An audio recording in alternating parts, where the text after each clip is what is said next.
Hi and welcome to the statistics and probability for data science and machine learning. इस session पे हम Kruskal Wallis H test को discuss करने जा रहे हैं, लेकिन वीडियो को फर्दर स्टार्ट करने से पहले बताते चलूँ कि प्रीवियसली सेशंस तक हम डिफरेंट टाइप्स के नॉन पैरामेट्रिक को ऑलरेडी डिस्कस कर चुके हैं और अपकमिंग डेज में डिफरेंट अदर टाइप्स के नॉन पैरामेट्रिक को डिस्कस कर रहे हैं। तो पैरामेट्रिक टेस्टिंग क्या होती है, उसमें कौन कौन से टाइप्स थे और नॉन पैरामेट्रिक की बेसिक डेफिनेशन क्या है और किस किस तरह के हम टेस्ट डिस्कस कर चुके हैं, वो तमाम जानना बेहद ज़रूरी है, जिसके बिहाफ पर अपकमिंग डेज पे आने वाली वीडियोज़ को आप बहुत ही अच्छी तरीके से समझ सकेंगे। तो ये तमाम चीज़ें मेरे यूट्यूब चैनल पर मौजूद हैं। फहद हुसैन CS से मुझे सर्च करने के बाद मेरे यूट्यूब चैनल पर आएंगे। इस पर क्लिक करने के बाद आप इसके प्लेलिस्ट पर जाओगे जहाँ डिफरेंट डिसिप्लिन्स की वीडियोस मौजूद है। विद ईज़ आप इन्हें वॉच कर सकते हैं। इसके अलावा इसमें इस्तेमाल होने वाले content related material which mean presentation, slide, code या वट एवर जो चीज़ें मैं अपने वीडियो सेशन पर यूज़ कर रहा होता हूँ वो फ्रीली अवेलेबल है मेरे ब्लॉग fahadhusaincs blogspot.com पे, जहाँ पर आने के बाद वो तमाम चीज़ें फ्रीली डाउनलोड करके यूज़ की जा सकती हैं। तो चैनल पर अगर नए हो, चैनल को सब्सक्राइब नहीं किया तो चैनल को आप ज़रूर सब्सक्राइब करें ताकि अपकमिंग वीडियोस के हवाले से आपको परफेक्ट जानकारी मिले, उसी तरह की नई चीज़ें आप आसानी के साथ सीख सकें। साथ ही साथ आप मेरे ब्लॉग पे मुझे फॉलो कर सकते हैं ताकि जब भी कोड अपलोड किया जाए आपको इन्फॉर्मेशन मिलती रहे। तो सबसे पहले हमें बेसिक डेफिनेशन एज़ यूजुअल जाननी होगी। जिस तरह से हम प्रीवियसली डिफरेंट जितने भी हमने नॉन पैरामेट्रिक या पैरामेट्रिक को देखा है वहाँ हमने बेसिक डेफिनेशन को अंडरस्टैंड किया, उसके बिहाफ पर फिर हमने प्रॉब्लम को देखा है। तो क्रस्कल वायरलेस एच टेस्ट क्या कहता है? This test is determines whether the median of the two or more groups are different. यानी बेसिक क्रस्कल का यहाँ पर काम ये है कि वो दो या दो से ज़्यादा ग्रुप्स के दरमियान मीडियन वैल्यूज़ को कंपेयर करके हमें देखता है। और हमने जब नॉन पैरामेट्रिक टेस्ट को स्टार्ट किया था तो वहाँ पर हमने देखा था कि यहाँ पर जो टेस्ट की वैल्यूज़ है वो मीन के बजाय मीडियन पर बेस करती है। तो मीडियन के डिफरेंस को ये हमें जो है वो फाइंड करके देगा कि डिफरेंसेस हैं या नहीं बिटवीन और अमंग मोर दैन टू। तो दो भी ग्रुप हो सकते हैं या दो से ज़्यादा भी हो सकते हैं। So like most other statistical test you calculate a test statistic it's a distribution cut off point. Normally यही हम कर रहे होते हैं कि स्टैटिस्टिकल टेस्ट है, डिस्ट्रीब्यूशन का कट ऑफ पॉइंट देखते हैं। So the test statistics use in this test is called the H statistics. यानी जिस तरह से हम Z टेस्ट या T टेस्ट के अंदर Z वैल्यू या फिर T वैल्यूज़ निकालते हैं, यहाँ पर हम H स्टैटिस्टिक्स या H वैल्यू निकाल रहे होते हैं। So based on this test हमारा हाइपोथेसिस क्या होगा? नल हाइपोथेसिस हमारा होगा पॉपुलेशन मीडियन आर इक्वल, यानी जितने भी पॉपुलेशन के मीडियन वैल्यूज़ हैं वो तमाम के तमाम बराबर हैं जितनी वैल्यूज़ के दरमियान वो हो रहा हो।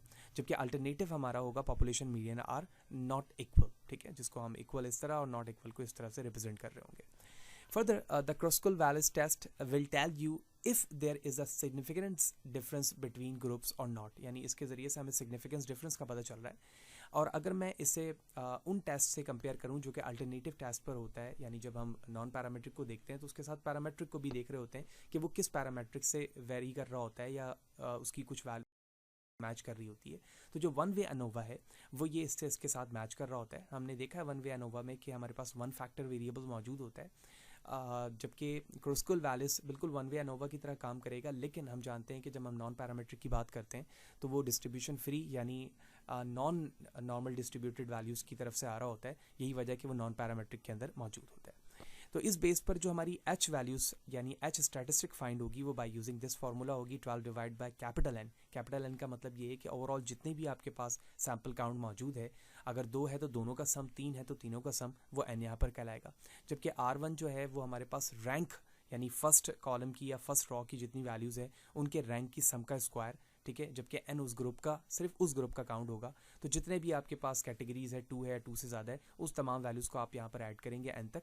देन -3 कैपिटल N+1 के साथ इसे सब्ट्रैक्ट किया जाएगा।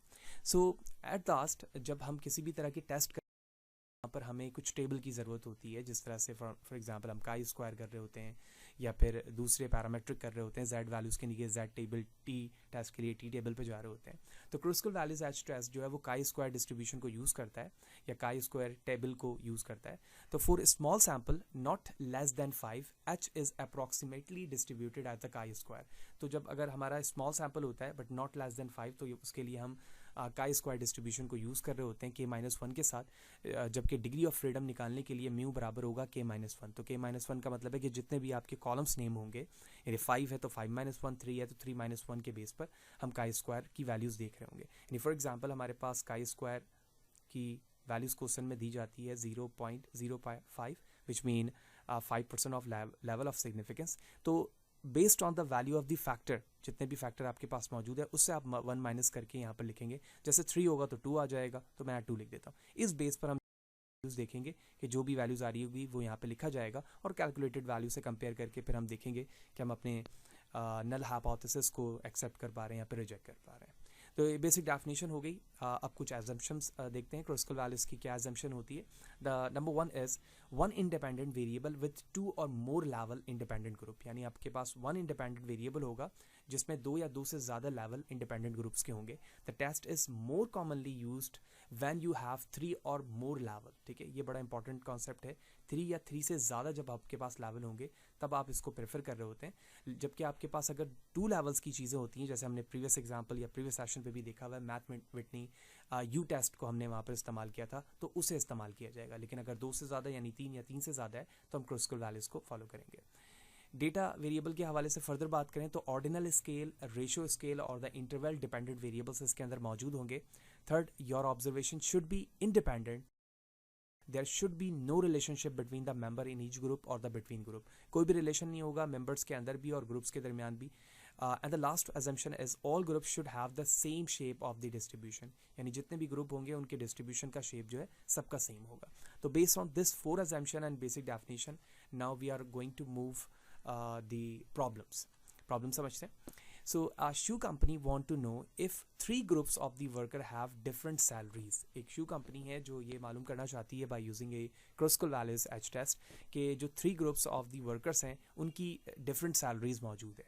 तो based on हमारे पास women है, man है and mentorees हैं, इन तीनों के दरमियान हमें मीडियन वैल्यूज़ के डिफरेंस को चेक करना होगा, जो कि अभी हमने डेफिनेशन पे भी देखा। तो अगर हम यहाँ पर काउंट देखें, तीनों के काउंट को मैं यहाँ पे लिखूँ तो ये 5 है और इसी तरह से ये भी 5 है और ये भी 5 है, तो मैं इसको कह सकता हूँ N1 N2 और N3। तो स्टेप नंबर 1 के मुताबिक सबसे पहले तो अपने हाइपोथेसिस को सेट करना होगा कि हमारे पास नल एंड अल्टरनेटिव हाइपोथेसिस क्या है। तो बेस्ड ऑन द डेफिनेशन हमें ये देखना है कि WMM यानी 3 जो कैटेगरीज हैं उनके जो मीडियन वैल्यूज़ हैं वो सारे के सारे बराबर हैं। तो मैं कह सकता हूँ कि the median values of W is equal to M and also equal to M, whereas the median value in alternative way W, M and M, these are not equal। तो फर्स्ट स्टेप हो गया हमारा।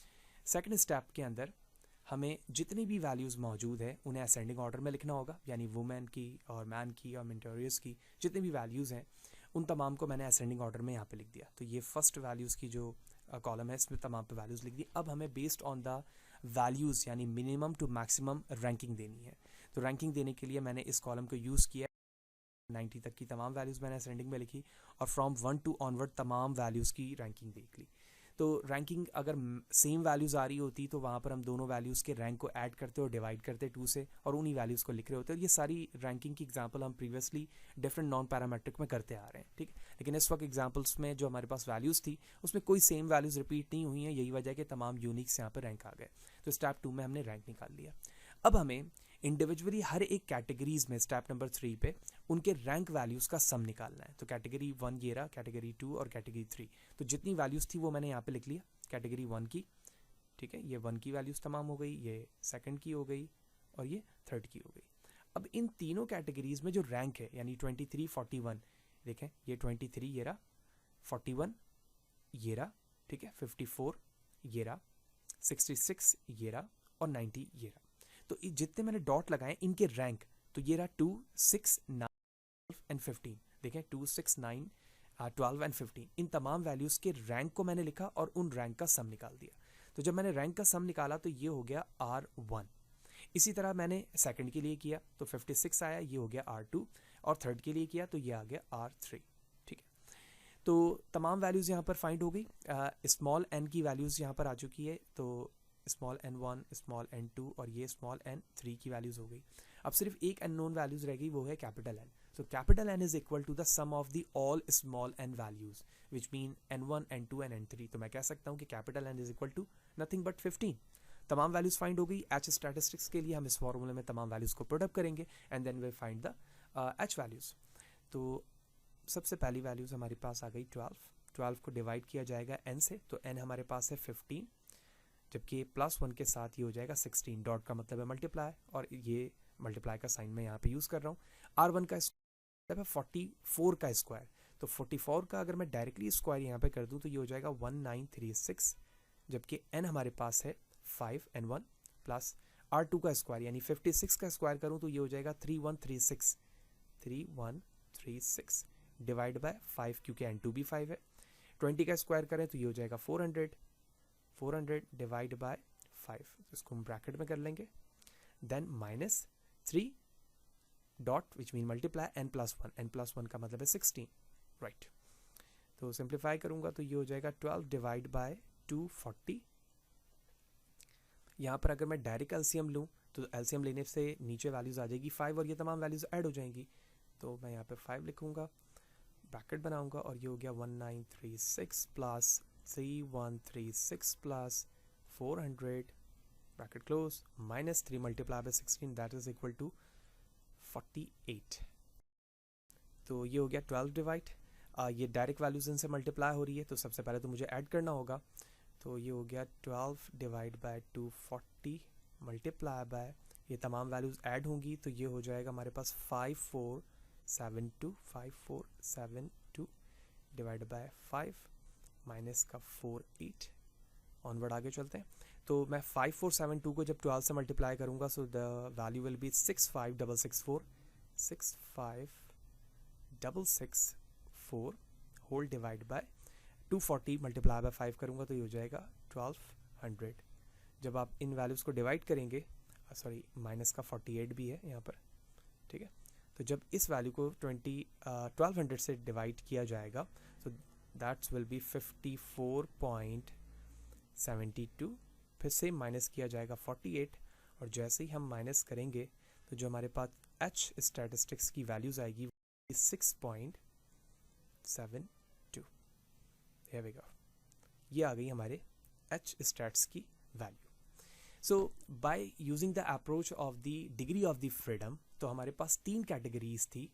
इस behalf पर जो हमारी mu values बनेगी वो 3-1 बनेगी। तो मैंने यहाँ पर मेंशन किया हुआ है कि 3-1 लिखने का मतलब ये है कि हमारे पास 3 कैटेगरीज थी। तो डिग्री ऑफ फ्रीडम 3-1 होगा 2, और जब क्वेश्चन में कोई भी लेवल ऑफ सिग्निफिकेंस मौजूद नहीं होता है तो इसका मतलब है वो 5 है।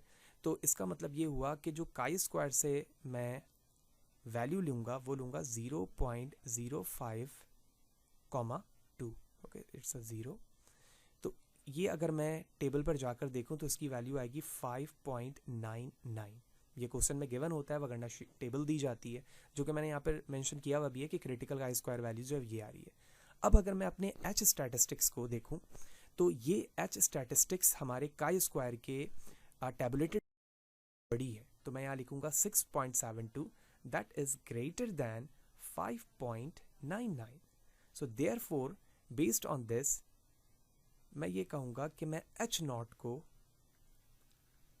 is rejected या रिजेक्ट करूँगा और H नॉट जो है वहाँ पे रिजेक्टेड हो जाएगा।